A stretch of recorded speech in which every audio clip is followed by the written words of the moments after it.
6장 13절에서 18절까지의 말씀을 우리가 읽었습니다. 본문은 사도 바울이 로마로 이송되기 전 아그리빠 왕 앞에서 자신을 변증하는 모습을 기록해주고 있습니다. 전체를 다 볼 수가 없기 때문에 오늘 이제 그 중에서도 특별히 13절에서 18절까지의 말씀만 읽고 이 내용을 우리가 한번 살펴보기를 소원합니다. 오늘 제가 이 사도행전 26장을 사도 바울이 아그리빠 왕 앞에서 자신을 변증하는 내용이었다라고 이렇게 말씀드렸습니다. 오늘 본문에 26장 1절과 2절 말씀에 보면 이것을 이제 번역을 할 때 변증이라는 단어가 아니라 변명이라고 이렇게 기록을 하고 있는 것을 보게 되어집니다. 근데 저는 그래서 굳이 변명이라는 성경에 나와 있는 단어를 사용하지 않고 변증이라는 단어를 사용했습니다. 비슷한 말인 것 같지만 좀 어감이 좀 달라요. 우리는 보편적으로 이제 변명이라는 말을 주로 다 많이 사용하지만 변증이라는 말은 우리가 잘 사용하지 않죠.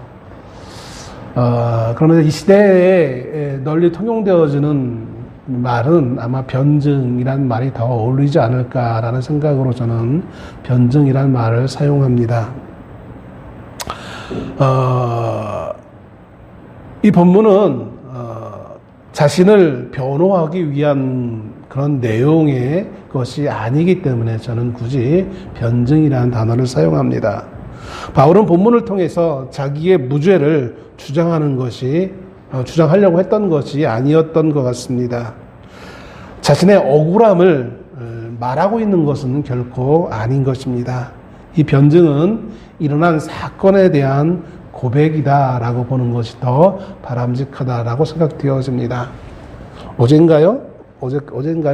그저께인가요? 대통령의 장모가 통장 사문서 위조로 법정 구속이 됐습니다. 참, 듣도 보지 못한 이상한 일이 일어났는데, 근데 그 분이 법정 구속을 당하면서 그 법정에서 판사를 향해서 외치는 그 소리들을 제가 다는 아니지만 그 문장들을 쭉 이렇게 듣게 되어졌어요. 그러면서 이제 억울함을 하소연하더라고요. 억울함을 하소연하는 것까지는 좋은데 하나님 앞에서 제가 약이라도 먹겠다는 말을 하고 하나님 뭐 이러면서 찾으면서 그분이 믿는 분인지 아닌지 모르겠어요. 근데 믿는 분이라면 문제가 되는 왜 하나님 앞에서 왜 약을 먹는지 그런 말을 그렇게 해도 앞에서는 하나님을 두 번 찾던데 한 번은 하느님이고 한 번은 하나님이라 이분이 믿는 분인지 안 믿는 분인지 저도 헷갈려요. 그러면서 저는 문득 그런 생각을 해봤습니다. 만약 이분이 정말 예수를 믿는 분이고 어느 교회에 출석하고 있었다면 그 출석하는 교회 목사님은 참 이러지도 저러지도 참 못했겠다라는 생각이 되어집니다. 그러면서 내심 내가 담임 목사가 아닌 게 다행이다. 물론 그분이 다니는 교회는 물질적으로는 풍성할지는 모르겠어요. 재산이 많으니까. 근데 참 양심적으로 그런 분을 목회 지도를 한다는 게 쉽지만은 않겠다 라는 생각을 해보기도 했습니다. 물론 또 그 이면에 이런 생각도 해봅니다. 나름 당신의 입장에서는 너무나 억울해서 그런 말을 할 수도 있겠지라고 우리는 이해할 수도 있을 것입니다. 사람이 억울하면 무슨 말인들 못하겠습니까? 저 예전에 초등학생 때였어요. 초등학교 4학년인가 5학년 때였습니다. 저희 어머니가 웬일인지 학교에 오셨어요. 뭐 때문에 오셨는지 저는 기억이 안 나요. 또 오래전이고 그때 당시도 몰랐고 오신 건 좋은데 딱 점심때였어요. 점심때 오셨다가 저를 이렇게 만나게 되셨어요. 그리고 그냥 가시면 좋은데 웬일인지 그날따라 그냥 가시는 게 아니라 그 가게에서 교문 바깥에 나가서 가게에서 아이스바 하드를 하나 저에게 사주고 가신 거였어요. 땡 잡았죠. 그때 당시에는 지금은 모르겠어요. 지금은 모르겠는데 그때 당시는 학생이 학교를 들어가면 수업이 끝날 때까지 바깥으로 나갈 수가 없는 그런 때였잖아요. 어머니가 하드까지 사줬으니 얼마나 좋겠어요. 그래서 저는 아무 생각 없이 그거를 이제 물고 또 이제 점심시간이 막 끝날 때쯤이었어요. 그러니까는 물고 빨리 이제 교실에 들어가야 되겠죠. 근데 교실에 들어가려고 막 가는데 도중에 딱 누군가를 만납니다. 누굴까요? 선생님이었어요. 뭐 우리 담임 선생님은 아니었지만 전혀 모르는 선생님을 딱 보더니만 그분이 나를 보자마자 어떻게 했냐면 제 가슴에 있는 이름표를 딱 빼가는 거였어요. 왜 그랬을까요? 그때 당시 학교 지침이 학생은 절대로 바깥에서 교정에서 음식을 먹으면 안 되는 거였어요. 지금 보면 참 그게 뭐 그렇게 중요한 건지 왜 그런 말도 안 되는 이상한 참 규칙들이 참 많았어요. 지금 학교 다니는 친구들은 또 지금 나름 이상한 규칙이라고 말할 수 있는 규칙들이 많이 있겠지만 그 교정에서 먹는 게 뭐 그렇다고 참 그런 규정까지 만들어가지고 어린 학생에게 상처를 줬는지 전 그게 상당히 상처였어요. 물어보지도 않고 밑도 끝도 없이 갑자기 남의 이름표를 빼앗아가는 그리고 왜 학생이 학교 갈 때는 그때 당시 그랬잖아요. 선도부가 있어가지고 이름표를 검사하면서 이름표 복장 검사해서 그 불량이면 또 이제 바로 학교에 아침에 들어가지 못하잖아요. 바깥에 서 있어야 되고 기합을 받아야 되고 여러 가지 불이익이 많았어요. 하여튼 아무튼 뭐 그게 얼마나 억울했는지 참 하소연할 수도 없고 너무 정말 억울했었어요. 사람이 억울하면 별 생각이 다 들게 되어집니다. 내가 보기에 남들의 보기 객관적이 아니라 내가 보기에 억울한 일을 당하게 되어지면 우리는 정말 무슨 일일지라도 막 할 법한 그러한 감정이 느껴지는 것을 보게 되어집니다. 그러나 오늘 사도 바울은 복음을 전하다가 옥에 갇힌 가운데에서 오랜 시간 동안 또 특별히 바울이란 사람을 죽이지 않으면 내가 정말 살지 않겠어라고 그렇게 작심한 사람들, 그런 열성 유대인들, 그런 수많은 유대인들이 기회만 나면 바울을 죽이려고 했던 그 시점에 오랜 시간 동안 옥에 갇혀있는 바울의 입장에서 얼마나 억울했겠습니까? 그런데 바울은 오늘 그런 상황 가운데서 아그리빠 왕을 만나서 무엇인가 말을 하는데 근데 그것은 자신의 억울함에 대한 호소가 결코 아니었던 것을 보게 되어집니다. 오늘 사도 바울은 아그리빠 왕 앞에서 변증, 있었던 사건을 이야기합니다. 이것은 자기의 억울함을 하소연하기 위한 것이 아니라 오늘 하나님께서 자신을 부르신 그 부르심에 대한 있었던 사건을 회고하면서 있는 바 그대로 무엇인가 숨겨진 목표를 이루기 위한 고백을 하고 있는 것을 보게 되어집니다. 18절에 보면 하나님께서 바울을 부르셔서 사명을 주신 목적이 기록되어져 있습니다. 사람들로 하여금 눈을 뜨게 하고 어둠에서 빛으로 사탄의 권세에서 하나님께로 돌아오게 함이 목적인 것을 보게 되어집니다. 그렇습니다. 본문의 변증의 목적은 진리의 회복이고 사람들을 하나님께로 돌아오게 함이었던 것을 보게 되었습니다. 그리고 이것은 교회의 사명도 마찬가지일 것입니다. 교회의 사명도 진리의 회복인 것이고 복음의 전파이며 사람들을 하나님께로 돌아오게 하는 것이 교회의 진정한 목적인 것을 보게 되었습니다. 교회가 어떤 일을 할 때 거기에는 반드시 사람들을 하나님께로 돌아오게 하기 위한 목적을 가지고 하는 것입니다. 예전에는 참 쉬웠어요. 그래서 교회가 어떤 일을 하든지 간에 교회가 하고자 하는 의지만 가지고 있으면 어느 누구도 이것을 제재할 수 없는 그런 시절이 있었던 것을 보게 되어집니다. 근데 오늘날은 이제 여러 가지 사회적 제도나 또 어떤 법적인 제도로 인하여서 교회가 참 복음을 전하기 위해 했던 많은 일들이 이제는 불가능해지는 것을 보게 되었습니다. 오늘 본문에 나와 있는 로마 시대 같이 예수를 믿는다고 가두고 채찍으로 때리고 목숨을 위험하는 그런 시대는 아니에요. 그런데 이제 그런 극단적인 모습은 없지만 교회가 복음을 전하는 많은 일들에 대해서 이제 세상 정부에서 많은 것을 하지 못하도록 하는 법적인 그런 조치들을 많이 하는 것을 보게 되어져요. 비단 예전에는 교회에서 이제 어린이집을 많이 선교원으로 해가지고 많이 했잖아요. 그 당시에는 국가가 어려웠고 민간 영역에서 그걸 다 할 수 없기 때문에, 국가에서 다 못하고 역시 민간에서 할 수 없기 때문에 교회에서 나름 선교원이라는 이름으로 아이들을 모집하여서 아이들을 가르치고 그러면서 이제 복음을 전할 수 있는 그런 많은 기회가 있었죠. 그러나 지금은 교회가 선교원을 운영할 수 없어요. 그렇죠? 또 예전에는 개인적으로 신앙인들이 학교에서 학교 선생님들이 신앙을 가지고 있는 선생님들이 학생들을 모아놓고 충분히 성경을 가르칠 수 있는 그런 가능이 있었어요. 심지어 어떤 이들은 수업 중에도 내심 은연중에 자신의 신앙을 표현할 수 있었어요. 그러나 지금은 그러지 못하죠.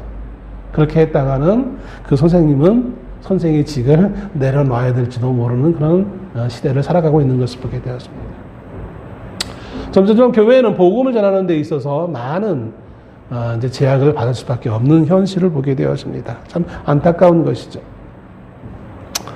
아무튼 그러나 복음을 전하는데 많은 제약이 있음에도 불구하고 교회가 해야 될 것은 바로 이 복음 전함인 것입니다. 불우한 이웃을 돌아보는 이유도 그냥 인간의 애 때문에 하는 것이 아니라 복음을 전하는데 주 목적이 있는 것을 보게 되었습니다.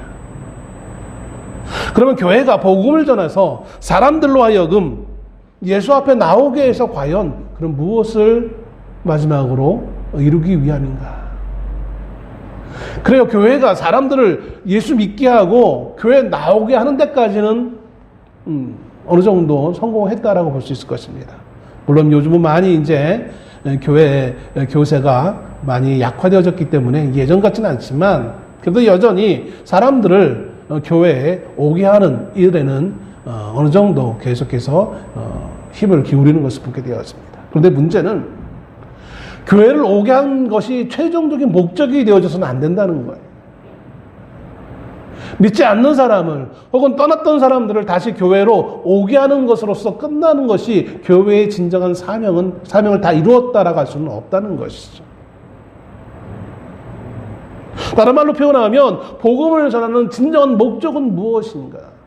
사람들을 교회로 단지 건물 예배당으로 오게 하는 것이 목적이 아니라는 것입니다. 하나님이 애굽에 있던 이스라엘 백성들을 구원하신 이유가 무엇이었습니까?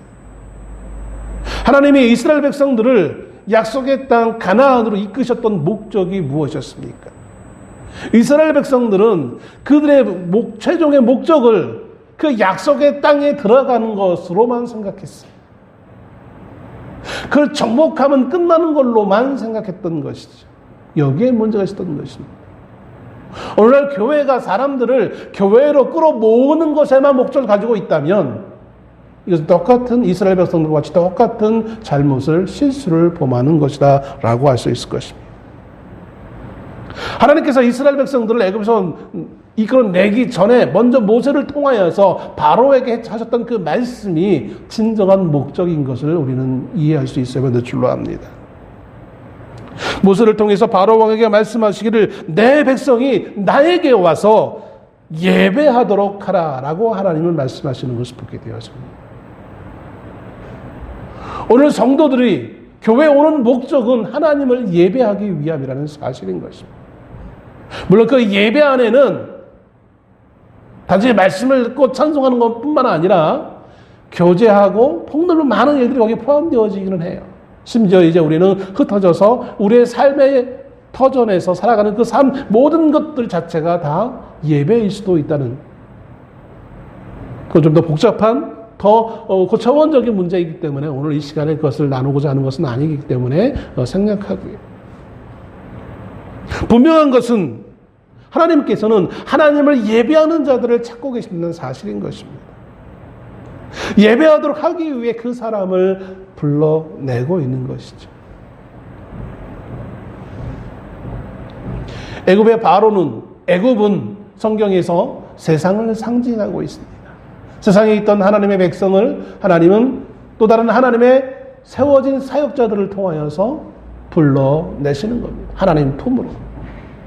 이처럼 세상을 향해 교회는 예배자를 찾아야 할 사명을 갖고 있는 것이죠. 그래서 그 사람을 찾아서 예배하는 예배자로 세우는 것이 교회의 진정한 사명인 것입니다. 아일랜드의 시인이자 소설가이며 극작가인 오스카 와일드라는 사람이 있습니다. 이 사람이 쓴 단편 글에 이런 이 내용이 있는 것을 보게 되어집니다. 어느 날 길을 가다가 예수님이 한 술주정뱅이를 만나게 되어집니다. 예수님은 그에게 왜 이런 생활을 하느냐고 물었습니다. 그러자 그 술주정뱅이가 대답합니다. 나는 당신이 예전에 걷지 못했던 상태에 있던 나를 걷게 했던 바로 그 당사자입니다. 그러나 걷게 된들 무슨 소용이 있습니까? 그동안 직장을 구해 이리저리 다녀봤지만 내 마음에 드는 직장은 하나도 없었습니다. 그래서 속이 상해 술을 마시다 보니까 지금 이렇게 술주정뱅이, 폐인이 될 지경에 이르게 되어졌습니다. 또 다른 어느 날 예수님은 어느 창녀가 남자들에게 희롱받고 있는 모습을 발견합니다. 그래서 예수님이 그 여자에게 다가가 묻습니다. 당신은 내가 창녀의 삶으로부터 건져내준 그 사람 아닙니까? 그런데 어째서 다시 옛 모습으로 돌아갔습니까? 그러자 이 창녀가 말을 합니다. 내가 이 창녀의 삶에서 끊고 손발을 씻고 새로운 삶을 살려고 했던들 나에게 행복이 있었겠습니까? 너무나 외롭고 삶을 막막했고 그래서 난 다시 이 삶으로 다시 돌아갔습니다. 그 후 예수님은 또 다른 한 불량자를 만나게 되어집니다. 이 불량자는 어떤 사람과 정신없이 싸우고 있었습니다. 예수님은 그 불량자에게 다가가 묻습니다. 당신은 내가 보지 못했던 상태에 있던 그 상황에서 앞을 보게 했던 그 사람 아닙니까? 근데 왜 당신은 이렇게 사람들과 싸우며 인생을 살고 있습니까? 그러자 이 불량자가 얘기합니다. 눈을 뜨면 무슨 소용이 있습니까? 눈을 뜨고 세상을 보니까 아름다운 것은 아무것도 없고 모든 것이 나를 화만 나게 하는 상황이 내 앞에 놓여 있었습니다. 그래서 내 화를 주체하지 못하고 이렇게 사람들과 싸우며 인생을 살게 되어졌습니다. 이 단편의 내용은 분명히 하나님께로부터 구원의 은혜를 입었지만 그 은혜를 은혜로 살려내지 못하는 인간의 모습을 우리에게 말해주고 있습니다. 즉 어두움에서 빛으로 하나님은 우리를 이끌어내시려고 계시지만 그 어둠에 있던 우리가 빛으로 나왔지만 여전히 그 빛으로 살아가지 못하는, 그 빛에서 살지 못하고 다시 어둠으로 가려고 하는 인간의 악한 속성들을 그대로 나타내 보이고 있는 것을 보게 되었습니다. 로마서 8장 24절에서는 이렇게 말합니다. 우리가 소망으로 구원을 얻었음에 보이는 소망이 아니니 보는 것을 누가 바라리요. 성도의 소망은 보이는 것이 아니었습니다. 보이지 않는 것이 성도의 소망인 것입니다. 그런데 우리 많은 크리스찬들은 보이는 것이 우리의 소망인 것처럼 착각하며 인생을 살아간다는 것이죠. 보이는 문제가 해결되어지지 않으면, 보이는 사람들로부터 인정받지 못하면 우리는 불행한 것이고 그것이 잘못된 것이고 분명히 그거에서 벗어나야 한다는 걸로 우리는 착각하며 인생을 살려가고 있는 것을 보게 되었습니다. 더 많은 것을 가지고 있어야만 우리가 행복한 것으로 착각하는 거예요. 이미 많은 것을 소유하고 있으면서도 더 많은 것을 소유하기 위해서 다른 사람을 속이고 억지로 빼앗고 다른 사람에게 해코지를 하면서까지 그렇게 인생을 살아가야 되는 것이 우리의 소망이 보이는 것에만 관되어져 있기 때문에 그런 거예요.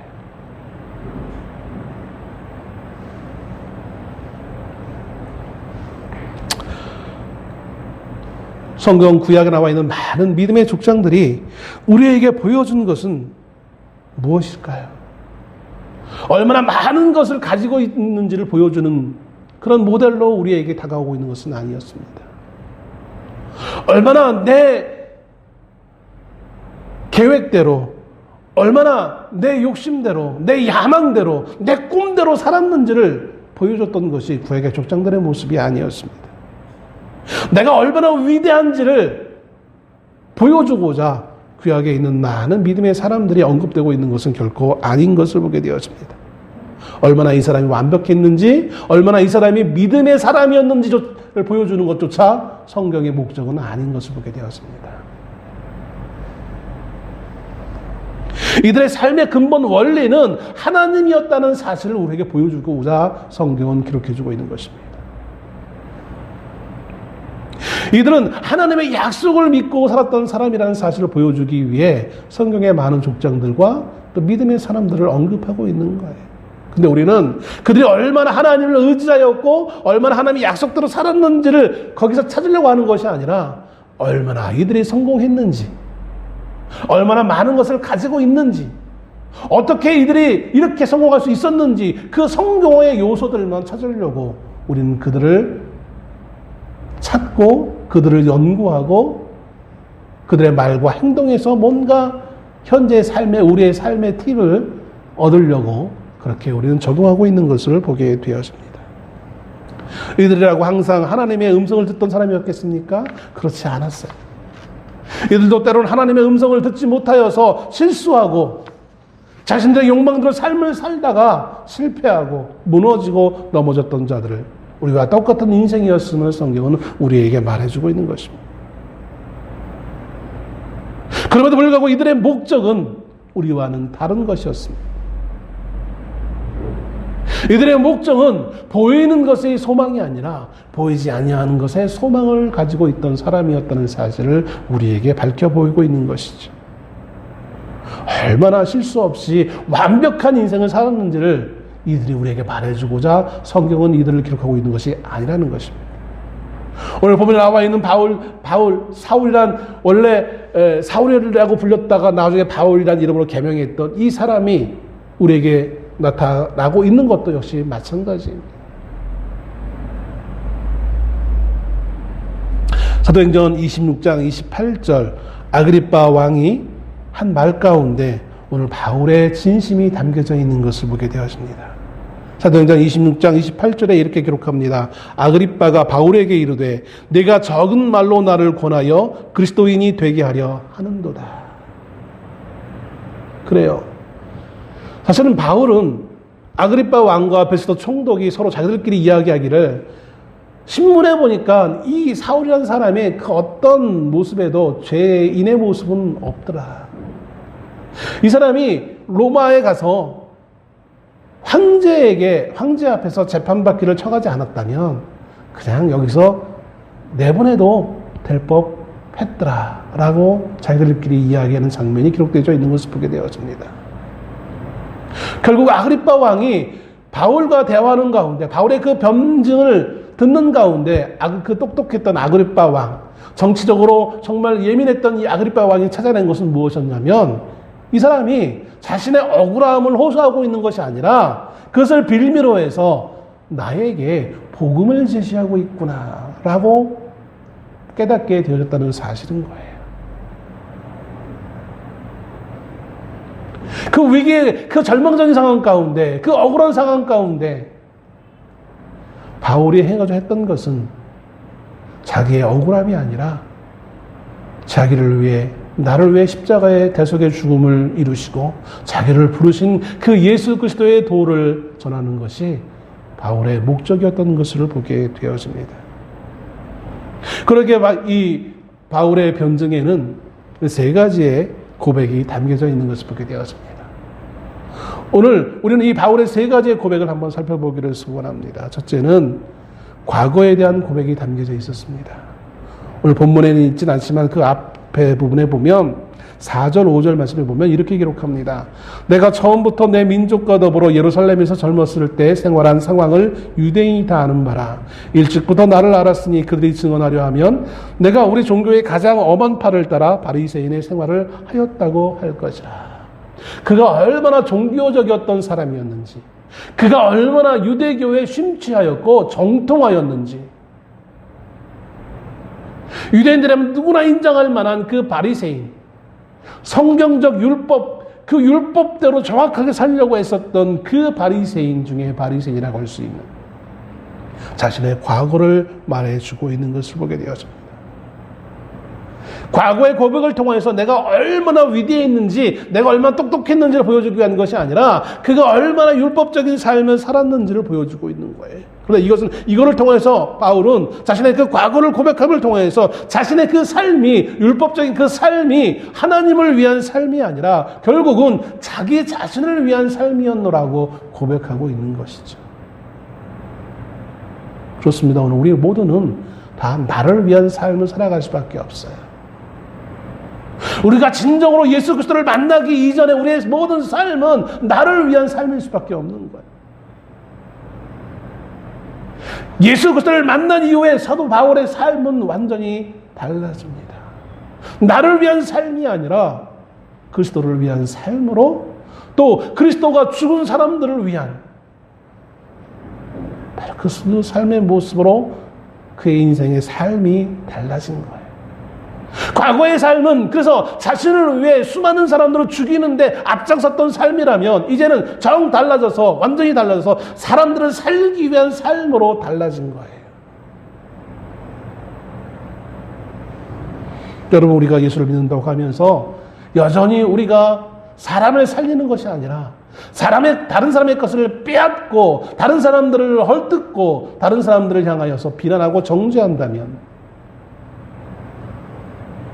그것은 하나님이 우리를 부르신 그 부르심에 맞는 삶의 모습이 아니라는 것입니다.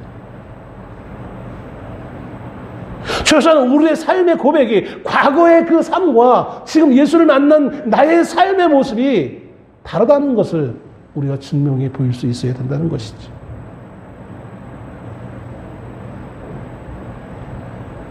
그는 율법을 위한 삶을 살았지만 바울은 그것은 곧 하나님을 거스르는 삶을 살고 있었다는 것입니다.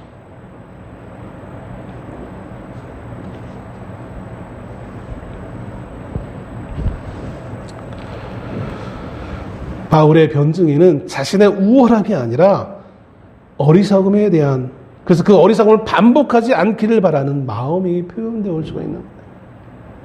내가 몰랐을 때는 예수를 만나기, 그 다메섹으로 가던 그 도로에서 예수를 만나기 이전에 나의 삶은 율법에는 열심히 삶이었지만, 그러나 그것이 얼마나 어리석은 것이었는지, 얼마나 많은 사람들에게 피해를 주며 얼마나 많은 사람들을 죽이는 삶이었는지, 그렇게 이 어리석음을 다시는 반복하지 않기를 바라는 그 마음에 담아 아그리파 왕 앞에서 자신의 지난 날을 고백하고 있는 것입니다. 두 번째는 있는 사실 그대로의 고백인 것입니다. 성도들을 향한, 또 교회를 향한 핍박에 앞장섰던 바울이었습니다. 그런데 놀랍게도 그런 바울이 더 많은 사람들도 죽이기 위해 앞장서서 달려가고 있던 그 바울을 향하여서 예수님께서 나타나서 그를 만나주십니다. 13절에 왕이여 정오가 되어 길에서 보니 하늘로부터 해보다 더 밝은 빛이 나와 내 동행들을 둘러 비추는지라. 그 빛이 말로 표현할 수 없는 더 밝은 빛이 나를 향하여 비춰, 나와 나의 동행 일행들을 향하여 비춰왔다라는 거예요. 그래서 우리 모두 다 땅에 엎드려 무릎을 꿇을 수밖에 없었다는 것이죠.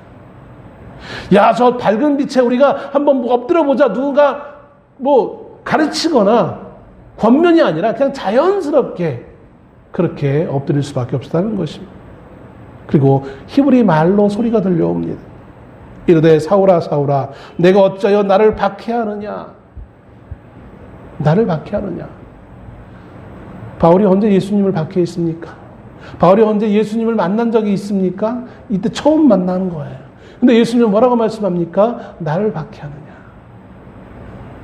성도를 향한 그 박해를, 교회를 향한 그 박해를 누구를 향한 박해로 주님은 말씀하십니까? 예수님을 향한 박해예요. 성도가 박해를 받을 때 그 박해는 예수님이 받는 박해예요. 교회가 박해를 받을 때 그 박해는 예수님이 받는 박해였던 것이었어요. 여러분, 우리가 조심해야 될 것은 우리는 아무 생각 없이 우리 형제된 교우들을, 성도들을 향하여서 비난하기도 합니다. 그들을 속이기도 합니다. 그들을 향하여서 정죄하기도 합니다. 심지어 그들의 것을 빼앗기도 합니다. 그건 누구의 것을 빼앗는 거예요? 누구를 죽이는 거예요? 예수 그리스도예요. 우리는 아무렇지 않게 나의 삶을 위해서, 내 야망을 이루기 위해서, 내 욕심을 채우기 위해서 내 형제 자매의 것을, 내 가족의 것을 빼앗고 있습니다. 내 가족일 뿐만 아니라 나를 구원하신 만왕의 왕이신 예수 그리스도를 죽이는 행동을 서슴지 않고 하고 있다는 사실을 여러분 한번 생각해 보시길 바랍니다. 예수님이 사울에게 이렇게 얘기하죠. 가시채를 뒷발질하기가 내게 고생이니라. 이게 도대체 무슨 말이야? 가시채를 뒷발질하기가 내게 고생이니라. 이 가시채라는 것은 뭐냐면요, 일종의 채찍이에요. 채찍이 이제 몽둥이로 된 채찍이에요. 이 몽둥이 끝에 뾰족한 가시를 다 이렇게 박아놔요. 그래서 소, 짐승 같은 경우를 이제 부릴 때 농부가 소가 말을 안 들으면 요거를 때리는 거예요. 그러니까 이걸 때리니까 가시가 있으니까 얼마나 이 짐승이 아프겠어요. 그러니까 아프면 이 소가 아프니까 어떻게 반항하기 위해서 이제 뒷발질을 하기도 하겠죠. 뒷발질하면 그러면 어떻게 해요? 농부가 그 뒷발질에 맞습니까? 오히려 이 가시채를 가지고 오히려 더 소를 때리는 거예요. 이것은 당시에 로마 그 당시에 그 지역에 널리 알려 있는 속담이에요. 그래서 로마인들이나 혹은 헬라인들, 그리스도인들이 신에 저항하는 인간의 모습이 얼마나 우매한지를 교훈하기 위해 만들어 놓은 이 속담이 바로 가시채를 뒷발질하기가 내게 고생이라는 말이에요. 이게 속담이에요, 일종의. 바울의 행동이 얼마나 어리석은 것인지를 예수님이 지금 지적하고 있는 것이죠. 바울의 고백은 예수님을 만난 그 사실 있는 그대로를 좀 표현하고 있습니다. 과장이 아닌 것은 그대로의 모습만을 고백하고 있다는 것이죠.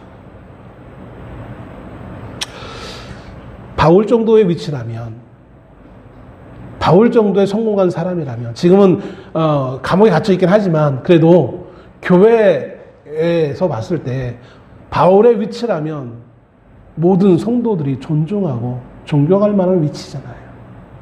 사람들이요, 성공하면, 좀 높아지면 자신들이 과거의 삶 가운데 감추고 싶은 비밀들이 많아집니다.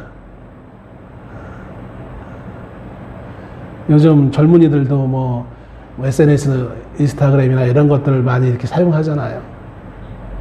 그러다 보면 이제 사진들을 많이 올리게 되면, 이게 올릴 때는 좋은데, 나중에, 청년들 이제 결혼할 때쯤 되면 이제 급히 이제 서둘러서 가려야 될 부분은 가려야 되죠. 숨겨야 될 건 빨리 숨겨야 돼요. 그처럼 사람이 높아지면 높아질수록 그 위치에 맞게 내 옛 흑역사를 좀 가릴 것들이 필요해요. 우리가 알고 있는 수많은 역사적 인물들 가운데 보면 그런 일들이 참 많은 것을 보게 되잖아요. 소위 미화되어진 부분이 많이 있단 말이에요. 한 나라의 대통령쯤 되어지면 분명히 잘한 것과 잘못한 것이 있는데, 잘한 것은 널리 알려야 되지만 잘못한 것들은 할 수만 있으면 자꾸 가리려고 해요. 그게 세상의 원리예요. 그러면 안 되는데, 사실은 그러면 안 되는, 있는 그대로 표현해야 되는데, 사람들은 자꾸 자신이 안 좋았던 부분들을 자꾸 감추려고 합니다. 감추는 것까지는 그럴 수 있다고 하지만 그 감추기 위해서 더 많은 또 불법과 잘못된 일들을 하는 그런 것들이 많이 있어지게 되어지죠. 그런데 바울은 자신의 체면과 지위를 훼손할 수도 있음에도 불구하고 있는 그대로를 고백합니다. 자신의 행동이 얼마나 어리석었는지를. 교회가 복음을 전하기 위해서 할 수만 있으면 좋은 말들만 해야 된다는 거 이해합니다. 그러나 그럼에도 불구하고 우리 스스로 고쳐야 될 부분은 과감하게 고칠 수 있어야만 될 줄로 압니다. 그러지 못하여서 교회가 자꾸 교회다움을, 그 진리를 회복하는 데 있어서 방해가 되어지고 오히려 진리를 가두는 역할을 할 때가 너무나 많은 것을 보게 되었습니다. 바울은 자신의 감추고 싶은 그 과거의 잘못된 모습들을 그대로 여과 없이 있는 그대로 표현합니다. 그 이유는 자신이 얼마나 어리석었는지를 보임을 통하여, 어리석었던 그 과거의 모습이 예수를 만남을 통하여서 얼마나 변화됐는지를 보여주기 위한 것이었어요. 그래서 우리가 예수 그리스도 앞에 오는 것이 얼마나 귀중한 것인지를 전하기 위한 데 목적을 가지고 있는 것을 보게 되었습니다. 마지막으로 그렇기 위해서 바울의 고백에는 그리스도를 전하기 위한 고백이었어요. 우리는 많은 간증자들을 보게 되었습니다. 교회 안에 수많은 간증자들이 있어요. 그 많은 간증자들이 자신이 만난 예수님을 말합니다. 내가 만난 어떤 영적 현상들을 말합니다. 그런데 문제는 그 내가 만난, 내가 경험한 것들을 말하다 보면, 내가 만난 그것에 초점을 맞추다 보면 내가 얼마나 큰 경험한지 알아? 그러다 보면 정작 중요한 그리스도를 가려버리는 경우가 너무나 많은 것을 보게 되었습니다.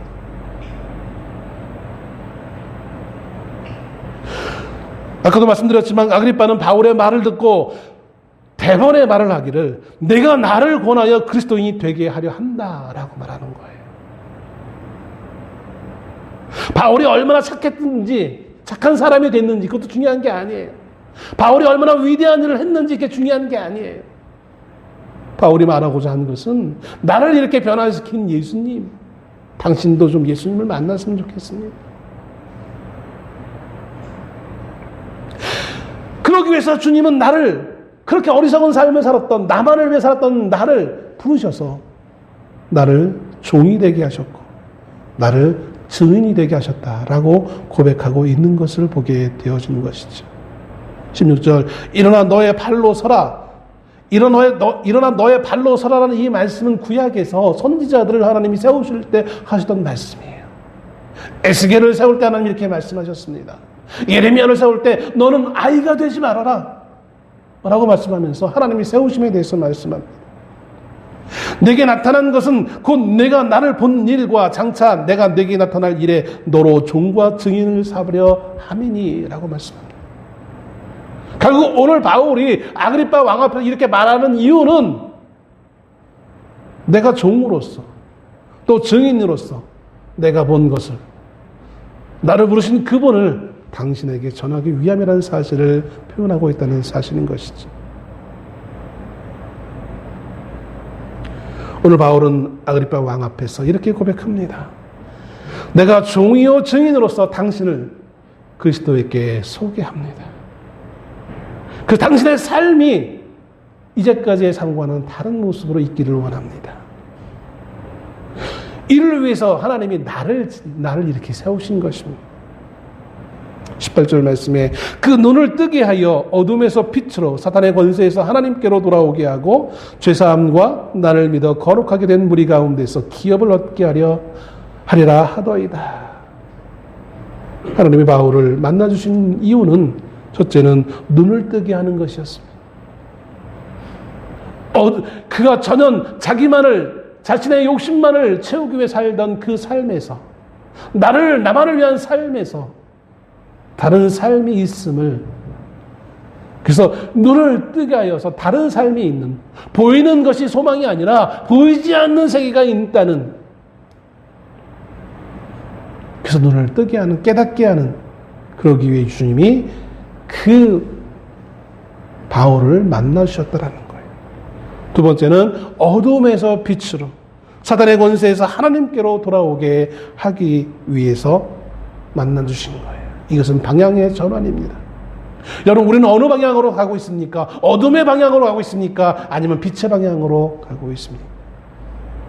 그리스도 안에 있다는 것은, 예수를 믿는다는 것은 어둠으로 가는 것이 아니라 빛으로 가는 것입니다.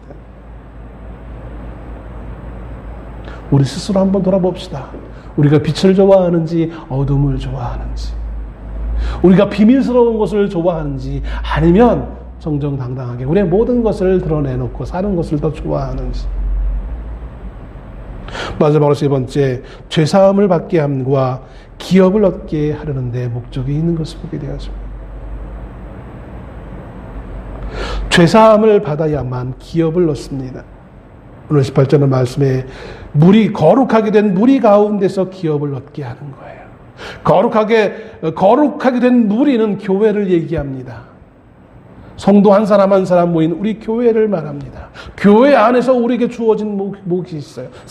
이 기업이라는 것은 상속을 의미해요. 몫을 의미합니다. 하나님이 약속의 땅에 들어간 이스라엘 백성들에게 땅을 분배했어. 이것은 단지 농사를 지으라고 땅을 준다는 그런 개념이 아니라 그것이 상징하는 바가 있는 거예요.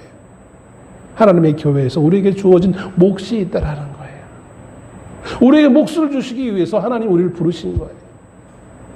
우리에게 몫을 주시기 위해서 우리에게 죄사함을 주시는 거였던 거였었어요.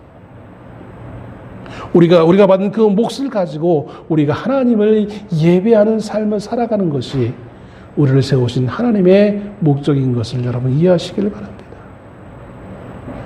우리의 신분은 땅에 가지고 있는 신분으로 끝나는 것이 아니에요. 하나님 우리를 종으로 부르셨어요.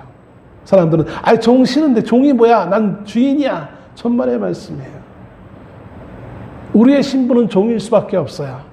근데 누구의 종이냐가 차이가 있는 거예요. 세상의 종이냐 아니면 하나님의 종이냐예요. 사단의 종이냐 아니면 예수 그리스도의 종이냐. 우리의 신분 두 가지 중에 한 가지일 수밖에 없어요. 지금 이 땅은 사단이 공중 권세를 잡은 자가 모든 것을 주도하는 것 같이 보여요. 그렇기 때문에 이 땅은 수많은 다툼과 싸움과 분란과 수많은 문제거리가 많아질 수밖에 없어요. 근데 이것은 일시적인 것입니다.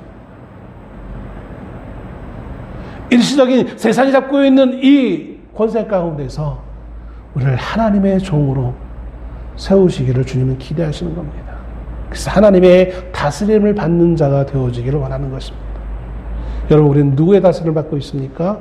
우리의 본능의 다스림을 받고 있습니까? 그것은 세상의 다스림을 받고 있는 거예요.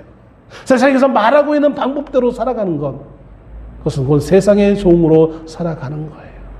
세상의 가치대로, 세상이 말하고 있는 대로 살아가는 것, 그것은 세상의 종된 삶으로 살아가고 있는 거예요. 그리스도인이라는 사람들은, 그리스도인이라는 존재들은 세상의 가치대로, 세상의 종으로 살아가는 신분이 아니라 하나님의 말씀대로, 하나님의 가치관대로 살아가는 존재. 보여지는 땅의 것이 아니라 보이지 않는 세상을 바라보며 살아가는 존재라는 사실인 것입니다. 그 보이지 않는 소망을 가지고 하나님을 예배하며 살아가는 존재가 바로 우리라는 모습이라는 사실을 말해주고 있는 것입니다.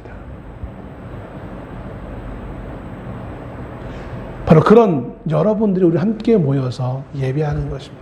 그리고 이 예배가 패한 후에는 여러분의 삶의 터전에서 각각 한 개인으로서 여러분의 세상에서 하나님을 예배하며 살아가는 거예요. 별 공적인 예배는 아니지만 여러분의 삶 자체가 하나님의 보이지 않는 세계를, 그 법칙을 생각하며 그분을 위해 삶을 살아가는 것이 바로 하나님을 예배하는 삶인 것입니다. 역대상 4장 10절의 말씀을 보고 마치겠습니다. 역대상 4장 10절에 이렇게 기록합니다. 야베스가 이스라엘의 하나님께 아뢰어 이르되 주께서 내게 복을 주시려거든 나의 지역을 넓히시고 주의 손으로 나를 도우사 나로 환난을 벗어나 내게 근심이 없게 하옵소서 하였더니 하나님이 그가 구하는 것을 허락하셨더라. 여기에 나의 지역을 넓히시라는 것은 조금 전에 말씀드렸던 기업이에요. 기업. 몫이에요. 하나님부터 받을 상속 몫이에요. 야베스는 원래 이방인이었습니다. 근데 그 이방인이었던 야베스를 애굽에서 나오는 가운데에 하나님의 백성 내에 포함시키는 하나님의 은혜를 입었어요. 나를 도우사 환난을 벗어나 내게 근심이 없게 하옵소서. 이제 그에게는 아무런 문제가 없고 뭐든지 잘 됐구나 라고 생각하십니까? 그게 아니라 환난을 벗어났다는 것은 그의 삶이 세상의 통치를 받는 삶이 아니라 하나님의 통치하심을 받는 모습으로 바뀌었다는 거예요. 그에게는 여전히 환난이 있어요. 여전히 문제가 있어요. 여전히 근심 걱정거리가 있어요. 우리가 생명을, 육체의 생명을 끝나는 날까지 우리에게 걱정거리가 없는 삶은 있을 수가 없는 거예요. 가난한 자는 가난한 자로, 부자는 부자대로, 권력이 있는 자는 권력이 있는 자로, 권력 없는 자는 권력 없는 자로, 누구나 다 사람이 똑같은 비슷한 근심과 걱정과 문제가 있을 수밖에 없어요. 근데 야베스는 왜 환난에서 벗어났다라고 표현합니까? 그것은 그의 삶의 영역이 세상의 삶의 다스림의 원칙에 다스림을 받는 것이 아니라 하나님이 다스리는 삶의 원칙대로 사는 성숙한 신앙인의 모습이 되었다라는 거예요. 오늘날 용어로 표현한다면 그가 교인이 아니라 성도가 되어졌다라는 거예요. 성도가 아니었던 자가 성도가 되어졌다라는 거예요. 어떻게요? 하나님의 은혜로.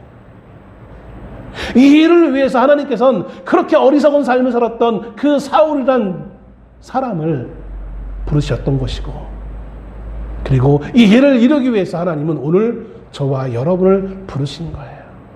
그게 부모의 뱃속, 엄마의 뱃속에부터 부르셨던지, 아니면 나중에 좀 장성해서 불렀던지, 우리 권사님 같이 나이가 아주 많이 연륜이 되어져서 늦게 부르셨던 간에 중요한 것은 언제 불렀느냐가 중요한 것이 아니라 하나님이 우리를 어리석은 삶에서 지혜로운 삶으로 살 수 있는, 세상의 통치를 받고 있던 삶에서 하나님의 다스림을 받는 그 삶으로 우리를 부르셨다는 겁니다. 똑같은 종의 신분이지만 세상의 종이 아니라 하나님의 종으로 부르신 거예요. 내 성공을 자랑하며 내 성공을 말하던 그런 증인의 삶에서 하나님을 증거하는 증인의 삶으로 하나님 우리를 바꾸셨다라는 거예요. 우리의 입이, 우리의 삶이 나의 성공과 내 욕심을 자랑하며 그것을 증거하는 삶이 아니라 나의 어리석음을, 나의 하나님 없었을 때의 나의 어리석음을 그대로 인정하며 그러한 나를 구원하신 하나님의 그 사랑과 그 은혜를 변증하면서 그럼을 통해서 주변에 그것을 듣는 모든 이들에게 그것도 예수를 나타내 보일 수 있는 증인의 삶을 살아갈 수 있는 우리가 될 수 있기를 주여 여러분 축원합니다. 기도하겠습니다.